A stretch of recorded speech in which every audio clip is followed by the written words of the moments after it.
बिस्मिल्लाहिर्रहमानिर्रहीम। अस्सलाम वालेकुम दोस्तों, उम्मीद है आप खैरियत से होंगे। अगर अभी तक आपने हमारे उर्दू ट्रेंडिंग चैनल को लाइक और सब्सक्राइब नहीं किया तो हमारे चैनल को लाइक और सब्सक्राइब करें और साथ ही साथ बेल आइकन पर क्लिक करें ताकि हमारी हर नई आने वाली वीडियो आप तक पहुंच सके।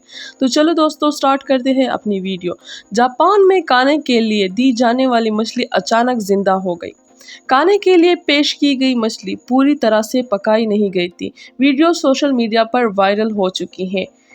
टोक्यो उर्दू पॉइंट अखबार ताज़ा तरीन के मुताबिक जापान में खाने के लिए दी जाने वाली मछली अचानक जिंदा हो गई। खाने के लिए पेश की गई मछली पूरी तरह से पकाई नहीं गई थी। इस खौफनाक वीडियो को अब तक कई लाख सारिफीन देख चुके हैं, जबकि ये मुतअद्दिद प्लेटफॉर्म्स पर भी वायरल हो रही है। मीडिया रिपोर्ट्स के मुताबिक जापान के रेस्टोरेंट में मी नूडल्स और सलाद के साथ पेश की जाने वाली मछली अचानक जिंदा हो गई, जिसकी वीडियो भी मंजर आम पर आ गई है। सोशल मीडिया पर वायरल वीडियो में देखा जा सकता है कि जैसे ही मज़कूरा शख्स को चॉपस्टिक मछली के करीब लेकर जाता है तो मछली मुंह खोलकर चॉपस्टिक को मुंह के अंदर ले जाती है। रिपोर्ट के मुताबिक खाने के लिए पेश की गई मछली पूरी तरह से पकाई नहीं गई थी।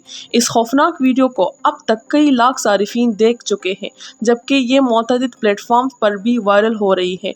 तो दोस्तों ये थी आज की हमारी वीडियो। अगर आपको हमारी वीडियो पसंद आई हो तो इसको लाइक और सब्सक्राइब करें और साथ ही साथ बेल आइकन पर क्लिक करें ताकि हमारी हर नई आने वाली वीडियो आप तक बआसानी पहुंच सके। Thanks for watching.